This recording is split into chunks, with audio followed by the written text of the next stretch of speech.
4 minutes. That is exactly how long the man in the lead truck has left to breathe.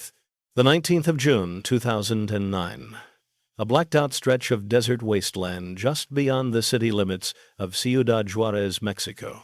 2 federal police pickups sit idling on an unnamed dirt road. The headlights are killed. The engines vibrate in the suffocating dark. Inside the cab, a man sits blindfolded, gasping under a heavy hood, pulled violently tight around his throat. His wrists are zip-tied so viciously behind his back that the plastic is biting into the bone. He has been driven in absolute agonizing silence for 6 hours. He does not know that his name was quietly added to a shadow list. He does not know that the heavily armed men sitting beside him, wearing the trusted uniforms of the state, are not actually police officers. And the most terrifying part? When they finally drag him into the dirt and put a bullet through the back of his skull, nobody in the United States government is going to write a single word of it down. This execution is not one officially documented killing. It is a composite, a perfect, blood-soaked mirror of the atrocities that happened again and again during the most brutal years of the border war. This is the exact landscape of slaughter that the movie Sicario was built upon. Not one man, not one hit, an entire shadow ecosystem. The film only hinted at the tunnels, the corrupt cops, the ghost programs. But the reality is far more sinister. Because in this war, the most chilling orders aren't barked by a ruthless cartel boss. They are whispered by a man wearing an American government badge. This is the true, undocumented world they borrowed from the assassins. To truly comprehend the darkness of this system, you have to look at the terrifying math of human extermination. By the end of 2010, the Mexican government released a staggering estimate that shattered the illusion of border security. More than 34,000 people had been slaughtered in the sprawling drug war that ignited under President Felipe Calderón in December of 2006. The violence had mutated into something performative and grotesque. Bodies were found stuffed into industrial oil drums. Bodies were left hanging from highway bridges, swaying over morning traffic. Bodies were dumped in public plazas, with cartel messages pinned directly into the flesh of their chests. Ciudad Juárez, sitting just a stone's throw across the river from the safe, illuminated streets of El Paso, Texas, recorded a staggering 3,000 murders in 2010 alone. That is more than 8 people murdered every single day, inside one single city. That absolute, uncontainable hemorrhage of human life was the real number director Denis Villeneuve was staring at when he first held Taylor Sheridan's script. Think back to the suffocating opening sequence of the film. An FBI tactical team breaches a mundane, cookie-cutter house in a quiet Arizona suburb, Chandler, right near Phoenix. They expect a hostage rescue. Instead, they find a slaughterhouse. As they punch holes through the drywall, they uncover dozens of decomposing bodies, wrapped in plastic and permanently sealed inside the structural framing. FBI agent Kate Macer stumbles out into the blinding suburban sunlight, physically shaking from the trauma. That specific, claustrophobic horror was not invented in a Hollywood writer's room. It was a daily reality. Across Juárez and the surrounding Mexican states during those years, clandestine narco graves were uncovered again and again. Some deep pits held a handful of victims. Others held dozens. Then came the state of Tamaulipas. In August of 2010, the blood-soaked soil at a single ranch near the town of San Fernando surrendered 72 bodies. 72 migrants had been lined up and systematically executed by the ruthless Zetas cartel. Some historical accounts say the migrants flatly refused to work as disposable labor for the cartel. Others whisper they simply could not pay the required extortion tax. The bureaucratic details of their deaths vary. The staggering number does not.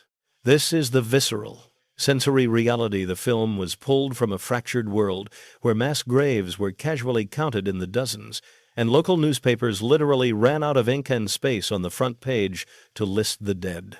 To survive in a landscape this completely saturated in blood, standard law enforcement was obsolete.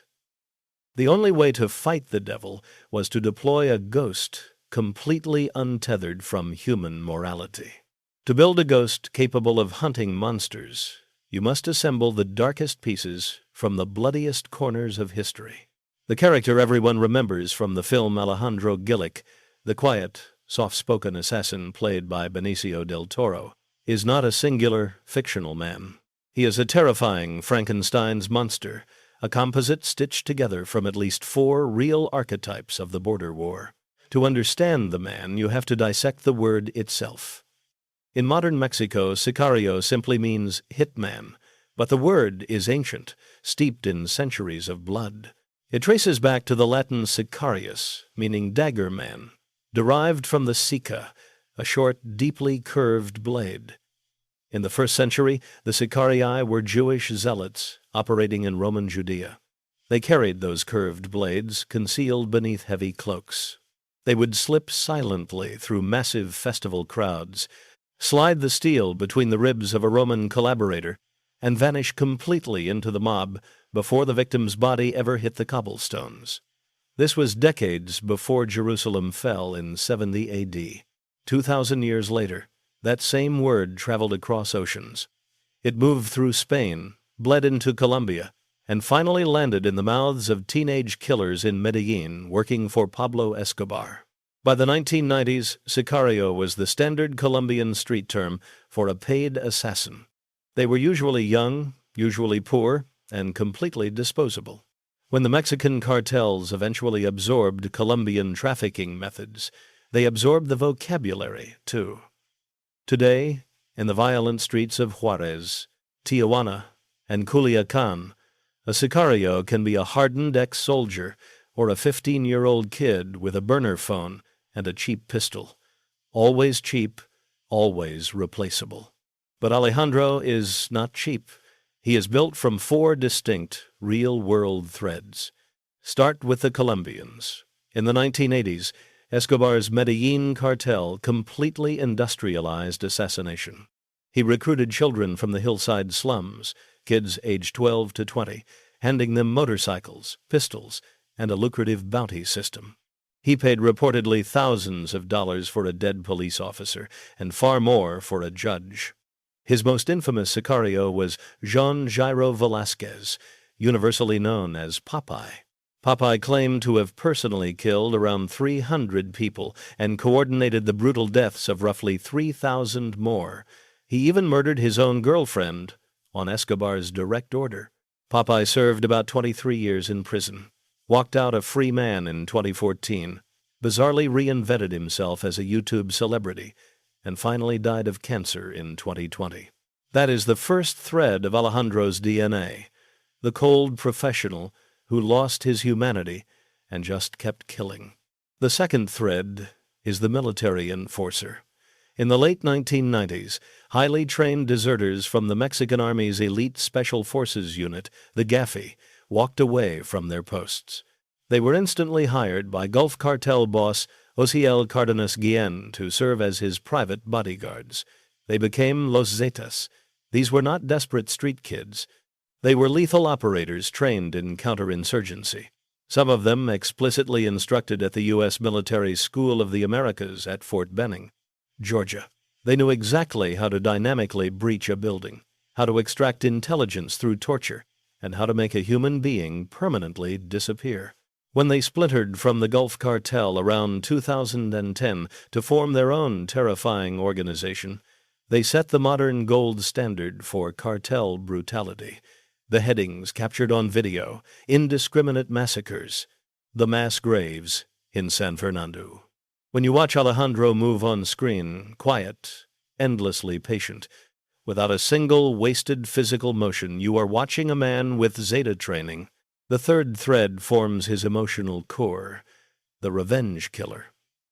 In the film, Alejandro's wife was decapitated, and his daughter was thrown alive into a vat of acid by the cartel boss he is currently hunting. This exact, horrific cruelty is anchored in true memory. Across Chihuahua State during those blood-soaked years, public officials had life expectancies measured in mere weeks. Dedicated prosecutors who dared to investigate cartel crimes were gunned down on their own front lawns. Their entire families were methodically targeted for slaughter. The staggering number of Mexican officials and journalists assassinated between 2006 and 2012 runs well into the hundreds.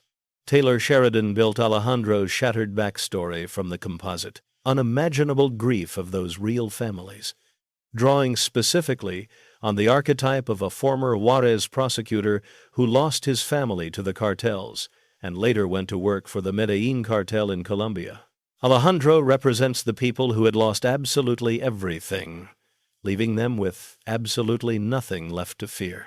But a weapon this devastating, completely untethered from human morality, cannot fire itself. It requires a handler who operates beyond the bounds of the law to point it at the target. And the man holding that leash, orchestrating the carnage from the shadows, is carrying a badge issued by the United States government. To understand the true nightmare of the border war, you must accept a terrifying premise. The United States government did not want to eradicate the monsters. They simply wanted to put them on a leash.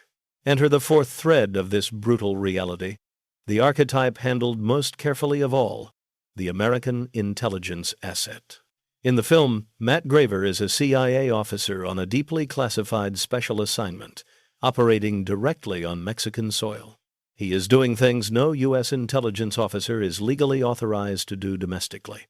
To fix this, he attaches an idealistic FBI agent, Kate Macer, to his team, using her badge to provide his rogue mission with a thin domestic legal veneer.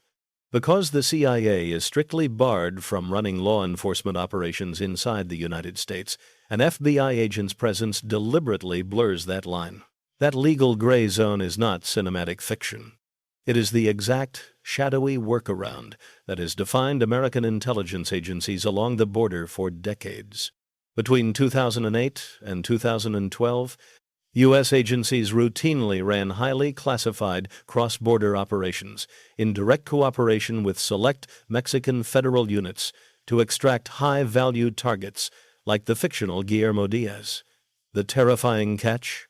Many of those units were completely compromised, filled with officers actively working for the cartels and the Americans simultaneously. The heavily armed convoys were real. The tense, white-knuckle bridge crossings into Juárez were real. That gut-wrenching moment when the tactical team is stuck in gridlocked Juárez traffic, realizing the cartel sicarios could be sitting right in the next lane, that suffocating paranoia was the daily, waking reality for agents working the border during those years. But the true horror lies in the objective. The mission is not about assassinating a cartel boss. It is about total market control. As Graver ruthlessly explains to Kate, the ultimate goal is not to shut down the drug trade. That is impossible. The goal is to violently shake the market apart and force it back into the hands of a single Colombian-run structure. The United States government desires order, not justice. Because a drug trade with one absolute boss is a trade with one phone number. That chilling philosophy has a direct, real-world echo. By the early 2000s, the Mexican drug trade had settled into a bloody but predictable balance between four major cartels: Sinaloa, Gulf, Juárez, and Tijuana. Then, in December of 2006, President Calderón sent the military into the streets. Kingpins fell. The delicate balance completely shattered, splintering into younger, far more violent factions. Quietly, intelligence analysts began arguing that stability mattered far more than justice. And the cartel most amenable to a quiet backdoor arrangement was Sinaloa, run by Joaquin El Chapo Guzman Loera. This is not fringe conspiracy talk. In 2009, Jesus Vicente Zambada Niebla, the son of El Chapo's top partner, Ismael Zambada, was arrested and extradited to the United States. In a shocking 2011 Chicago federal court proceeding, his defense team explicitly argued that the DEA had effectively given the Sinaloa cartel a free pass to operate in direct exchange for actionable intelligence on their rivals. Naturally, the U.S. government vehemently denied any formal agreement. Yet, Statistical analyses of that exact period revealed that the overwhelming majority of major, crippling cartel arrests fell heavily on Sinaloa's rivals, not on Sinaloa itself. That is the terrifying, beating heart of this story. It is not just that the cartels are ruthless monsters, but that the people tasked with fighting them decided a controllable monster was highly useful. But choosing a beast to monopolize a multi-billion-dollar empire requires moving their poison on an industrial scale, plunging us into a claustrophobic, subterranean world where the disposable laborers who built the infrastructure are permanently entombed in the concrete. To control a multi-billion-dollar market, you cannot rely on the surface. You must bury your empire in the dirt. The film's most claustrophobic sequence, a tense night vision raid through a suffocating smuggling tunnel near Nogales, is pulled directly from documented reality. The first truly sophisticated cross-border drug tunnel was discovered in May of 1990. It ran beneath the border from Agua Prieta, Sonora, to Douglas, Arizona. It was roughly 270 feet long, reinforced with heavy concrete, fully ventilated, and surfaced quietly inside a house explicitly tied to the Guzman organization. Since that discovery, well over 200 cross-border tunnels have been unearthed, with the vast majority clustered around the lucrative logistical corridors of San Diego and Tijuana. This is not improvised smuggling. This is state-of-the-art infrastructure. One massive tunnel discovered in 2020 stretched for a staggering 4,000 feet. It was equipped with a customized rail cart system, industrial ventilation, and high-voltage electricity. Some of these subterranean arteries cost more than $1 million to construct. But the most chilling detail isn't the engineering. It is the labor force. The desperate men who dug these million-dollar arteries often did not leave them alive. Once the digging was finished, the laborers were executed and left in the dark to protect the secret. This is the pitch-black world Kate Macer descends into. The film gives you 30 agonizing seconds of dread inside a concrete tube. The real thing goes on for a suffocating mile. But where the film completely strips away its Hollywood veneer is through the tragic, daylight reality of Silvio. He is a Sonoran police officer, a husband, and a father who moonlights running drug loads because his meager police salary cannot cover the basic cost of his life. Silvio is not a sadistic monster. He is a heavily compromised cop, and that tragedy is deeply documented. In 2009, Ciudad Juárez was forced to purge hundreds of its municipal police officers on severe corruption grounds. Sweeping federal vetting of Mexican police in that era found that a shockingly large share of officers failed fundamental trust and drug tests. The issue was never just a few bad apples. The issue was brutal economics. A street-level patrolman in Juárez might earn a few $100s a month. A cartel could easily offer that same man thousands of dollars a week just to look the other way, or to drive a specific truck through a specific checkpoint. And the men who found the moral courage to say no, they rarely lived long enough to spend the money they turned down. In the film, Alejandro ruthlessly kidnaps Silvio, uses him to breach the cartel's defenses, and then casually murders him along the way. The drugs are moved entirely underground. The blood constantly stains the dusty streets. But the ultimate destination for the billions of dollars generated by this shadow empire rests far away from the dirt, hidden safely inside the pristine, air-conditioned lobbies of untouchable corporate institutions. None of this sprawling, blood-soaked infrastructure exists without the lifeblood of cold, hard cash. Conservative estimates place the annual gross revenue of Mexican trafficking organizations somewhere between $19 and $29 billion. Most of that staggering fortune is relentlessly laundered back into Mexico through bulk cash smuggling and through legitimate, globally recognized banking institutions. In 2012, HSBC, one of the most powerful and trusted banks on the planet, paid a massive $1.9 billion settlement. The United States Justice Department discovered the bank had aggressively laundered at least $881 million, specifically for the Sinaloa cartel and other violent syndicates. This was not the isolated negligence of a single rogue branch. It was a systematic, institutionalized practice that went on for years, and when the federal investigation finally closed, not one single HSBC executive went to prison. That sickening asymmetry tells you everything you need to know about the reality of the drug war. A 20-year-old Sicario bleeding out in the dusty streets of Juárez gets a bullet to the skull. A wealthy banker in a bespoke suit gets a corporate fine. Here is the visceral, infuriating detail that truly stays with you. Cartel accountants actually delivered massive quantities of physical cash to HSBC's Mexico branches in specially designed boxes. These boxes were meticulously measured and constructed to fit the exact dimensions of the bank's teller windows. It was an industrial assembly line of dirty money.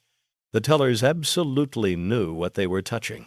They knew the deposits were deliberately structured to stay just beneath federal reporting thresholds.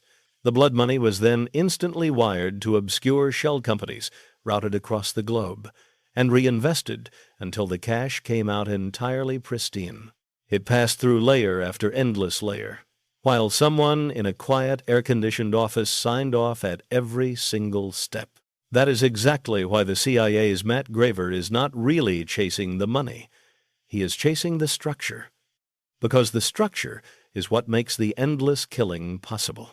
That is the real, terrifying subject of this narrative. It is not about the violence itself, but the architecture of control. Who benefits? Who decides? Who casually signs the paperwork that allows the war to continue uninterrupted? The cartel's money is completely washed clean.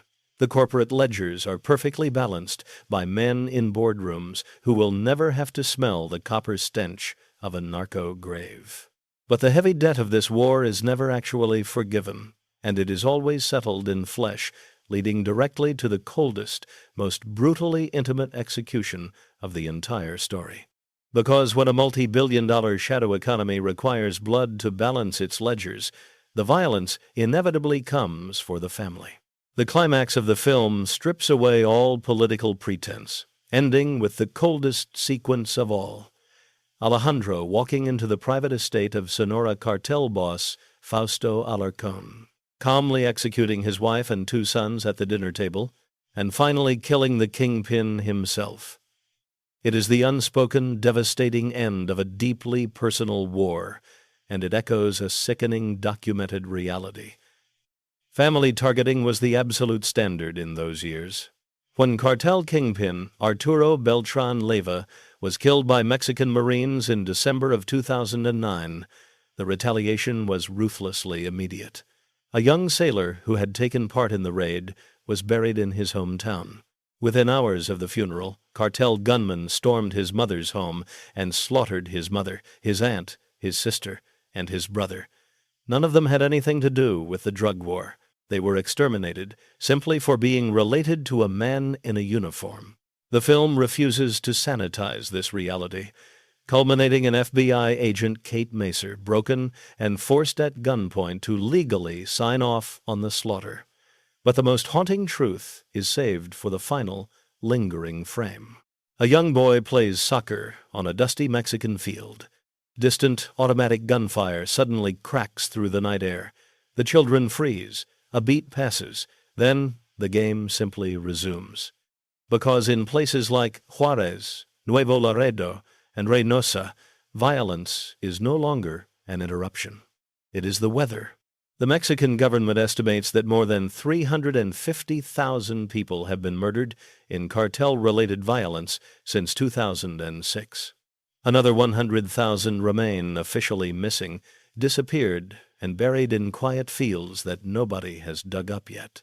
El Chapo is locked in a Colorado supermax. His partner, Ismael Zambada, was just taken into custody in Texas in July of 2024. But the system did not collapse. The Sinaloa cartel simply splintered, and the slaughter raged on. The war on drugs was never actually a war on drugs. It was a war for control. 2,000 years later, we have not changed the job description of the Dagger Man. We have only changed who signs his paycheck. leaving you to wonder what other quiet atrocities are being underwritten in the dark while the rest of the world looks the other way.